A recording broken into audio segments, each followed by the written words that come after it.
AI კომპანიებმა გეიმერებს ომი გამოუცხადეს. ხმამაღლა ჟღერს არა? თავისთავად ეს სიტყვები გადატანითი მნიშვნელობით უნდა გავიგოთ. არა, რა თქმა უნდა, სემ ალტმენი და ილონ მასკი არ გამოსულან ათასობით ადამიანის წინ და არ გამოუცხადებიათ, რომ გეიმერებზე გალაშქრას აპირებენ. მაგრამ მათი კომპანიების ბოლოქმედებები გაფიქრებინებს, რომ ეს ყველაფერი მართლა მოხდა. როგორ მიყვარს ტექ ინდუსტრია? ცხოვრობ შენთვის შვიდად, ფიქრობ რომელიმე გაჯეტის განახლებაზე და უცებ იგებ, რომ ახალი ტელეფონი, კომპიუტერი, კონსოლი ან რომელიმე სხვა ტექნიკა ორჯერ გაძვირდა. აი ესე, ჰაერიდან. გუშინ ახალი გეიმინგ PC, რომლის შეძენასაც აპირებდი თვის ბოლოს ხელფასზე 2000 ლარი ღირდა, დღეს იღვიძებ, ხსნი marketplace და ხედავ, რომ უკვე 3000 პლუს უწერია ღირებულების უჯრაში. მეც შემეხო ეს ფენომენი, მომავალი წლის მარტი-აპრილში ახალი PC შეძენა მსურდა, ჩემი დინოზავრების დროინდელი კომპი, რომელიც 13 წლის წინანდელ i7 3770-ზე და RX 580-ზე მუშაობს, როდესაც თანამედროვე გეიმინგს ეხება საქმე, მხოლოდ YouTube-ზე ვიდეოების გასახსნელად თუ გამოდგება. მაგრამ ესეთი ტემპით აპრილში კი არა 2027 წლამდე არ მიღირსება აპგრეიდი. და რისი ბრალია ეს ყველაფერი? AI კომპანიების და მათი ოპერატიული მეხსიერების ულევი რაოდენობით მოხვეჭის სურვილის. არ გეგონოთ, რომ რაზეც დღეს ვისაუბრებთ, მხოლოდ გეიმერებს და პერსონალურ კომპიუტერებს შეეხება. თუმცა ყველაზე დიდ დარტყმას მაინც ჩვენ და ზოგადად PC ბილდერები იგრძნობენ. რისკის ქვეშ არის ყველანაირი ტექნიკა, რომლებსაც ყოველდღიურად ვიყენებთ. სმარტფონები, ლეპტოპები, ტელევიზორები, მონიტორები და ასე შემდეგ. საუბარი არ არის მხოლოდ მიწოდების მცირე შეფერხებებზე. ეს არის მეხსიერების კომპონენტების, განსაკუთრებით კი ოპერატიული მეხსიერების სრულმასშტაბიანი კრიზისი. ბოლო 6 კვირის განმავლობაში მეხსიერების ჩიპების მწვავე დეფიციტმა მთელი ინდუსტრია მოიცვა და მისი შედეგები გაცილებით შორს მიდის ვიდრე მხოლოდ გაზრდილი ფასები.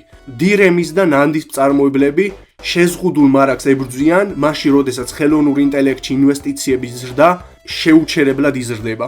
ამას დაუმატეთ მზარდი საერთაშორისო კონფლიქტები, რაც AI race-ის მთავარი მოტივატორია დიდ სახელმწიფოებს შორის და შედეგად ვიღებთ იმას, რომ რიგითი მომხმარებლები, ანუ ჩვენ ვიტანჯებით.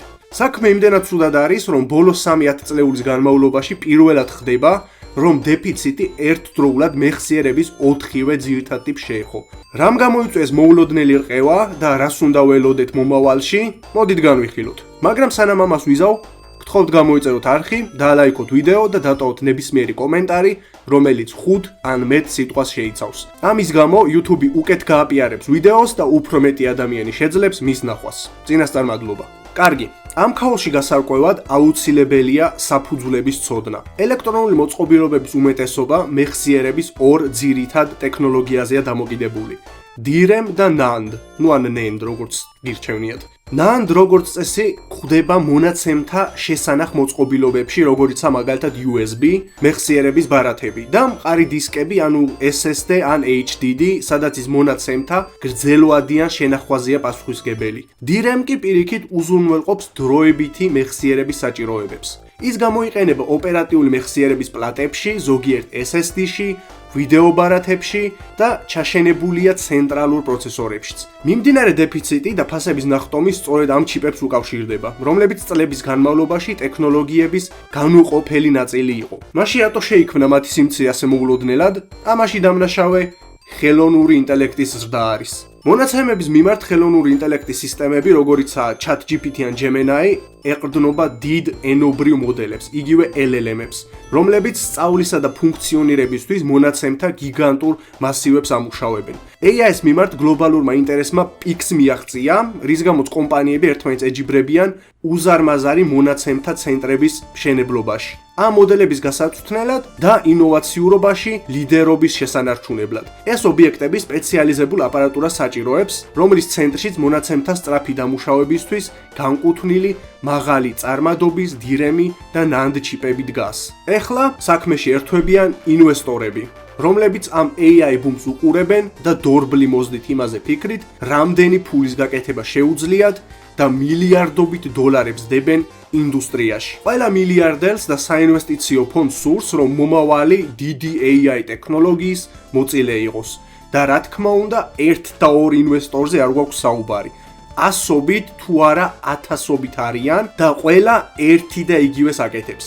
რაც იწვევს ოპერატიულ ტექნოლოგიაზე მოთხოვნის გიგანტურ ამაღლებას, კონკრეტულად კი მის ერთ-ერთ სახეობაზე. საუბარია სპეციალიზებულ მეხსიერებაზე, რომელსაც მაღალი გამტარუნარიანობის მეხსიერება, იგივე HBM ეწოდება. ის ბევრად აღემატება სამომხმარებლო მოწყობილობებში არსებულ სტანდარტულ DDR ან LPDDR მოდულებს თავისი სისწრაფით, თუმცა მისი ღირებულებაც გაცილებით მაღალია. იმის გამო, რომ მომრავლ და ინვესტორების მიერ დაფინანსებული მონაცემთა ცენტრები შედეგად HBM-სა და NAND-ზე მოთხოვნაც აფეთქდა. ისეთი მწარმოებლებისთვის, როგორიცაა Hynix, Samsung და Micron, ეს ნიშნავს გარანტირებულ და საიმედო შემოსავლის წყაროს. მათ გაზარდეს HBM-ის წარმოება, რაც ბოლო ნახევარი წლის განმავლობაში მათი აქციების ფასების მკვეთ ზრდაშიც აისახა. აქ აუცილებლად უნდა ვახსენოთ ინიციატივა Stargate-იც, ეს არის $500 მილიარდიანი კოლაბორაცია, რომელიც 2025 წლის დასაწყისიდან დაიწყო და მასში ისეთი გიგანტები მონაწილეობენ, როგორიცაა OpenAI და Oracle. მისი მიზანია დააჩქაროს ChatGPT-სა და Sora-ს მსგავსი ინსტრუმენტების განვითარება. Sora-ზე ჩემი ვიდეოს ნახვა შეგიძლიათ თუ გაინტერესებთ რა ტიპის ტექნოლოგიაა. ხო, საკუთარი თავი ჩავფლაგე. რათა ისინი არ ჩამორჩნენ კონკურენტებს, Google-ს და DeepSeek-ს. ეს მოითხოვს უდიდეს გამოთვლით რესურსებს, HBM-ის მთებს, NVIDIA-ს გრაფიკულ პროცესორებსა და NAND საცავებს. შეკვეთები წინასწარ დიდი რაოდენობით შევიდა, რამაც მწარმოებლების ყურადღება თითქმის მთლიანად HBM-ისკენ მიმართა. ეხლა შეიძლება იფიქროთ, ეს რანაირად მეხება მე, თუ კი სამომხმარებლო RAM დაფუძნებულია DDR-ზე და არა HBM-ზე. პასუხი უფრო მარტივია, ვიდრე თქვენ გგონიათ. მოგების ძიებაში კომპანიებმა შეამცირეს ან შეაჩერეს საერთო DDR-ის წარმოება, რათა პრიორიტეტები HBM-ს მიანიჭონ. ამან სამომხმარებლო ბაზარი შემცირებული მარაგების, მაღალი მოთხოვნის და შესაბამისად გაზრდილი ფასების წინაშე დააყენა. გადაჭარბებული არ იქნება თუ ვიტყვით, რომ 32 გიგაბაიტი ოპერატიული მეხსიერება ესე თუ გაგრძელდება, მალე შეიძლება ისეთივე ძვირი ღირდეს, როგორც საშუალო ან საშუალოზე ცოტა მაღალი კლასის ვიდეო ბარათები. საქმე უკვე იქამდე მივიდა, რომ ჭორების თანახმად Samsung-ის ოპერატიული მეხსიერების განყოფილებამ ტელეფონების განყოფილებას უარი უთხრა რამის მიყიდვაზე, რადგან AI კომპანიებისთვის იყო ისინი განკუთვნილი. არ ვიცი, ეს რაღაც პაროდიას უფრო გავს, რომელსაც The Onion ან Babylon B მოიგონებდა და არანაირად რეალურ სამყაროში მომხდარ ფაქტს. ალბათ გაინტერესებთ, რას შეიძლება ველოდოთ. სამწუხაროდ უარყოფითი შედეგები უკვე სახეზეა და პროცესის გაუარესებაა მოსალოდნელი. ოპერატიული ღირებულება შეუჩერებლად იზრდება, რაც აისახება ნებისმიერ მოწყობილობაზე, რომელიც DRAM-ს იყენებს. ინდუსტრიის წარმომადგენლები უწყებიან, რომ ისეთი ბრენდები, როგორიცაა Dell და Lenovo, უახლოეს მომავალში პერსონალურ კომპიუტერებსა და სერვერებზე ფასების 15%-იან მატებას გეგმავენ. ვრცელდება ჭორები, რომ NVIDIA-მ შესაძლოა გამოუშვას ვიდეო ბარათები VRAM-ის გარეშე, რაც მის პარტნიორებს, მაგალითად Asus-ს აიძულებს მეხსიერება ცალკე მოიძიონ და ეს ხარჯი მომხმარებელს გადააკისრონ. SSD-ები, რომლებსაც აქვს DRAM, უფრო მეტად ზარალდება, ვიდრე უამისო მოდელები. და თუ გავითვალისწინებთ, რომ ოპერატიული მეხსიერება სჭირდება თითქმის ყველაფერს, შესაბამისად, ფასების ზრდა ყველგან გველოდება. საყოფაცხოვრებო ტექნიკიდან დაწყებული, სხვადასხვა გაჯეტებით დამთავრებული. 2021 წლის კრიპტომაინინგის ციებ-ცხელების მსგავსად, რიგითი მომხმარებლებისთვის განკუთვნილი მარაგები ნელ-ნელა ქრება.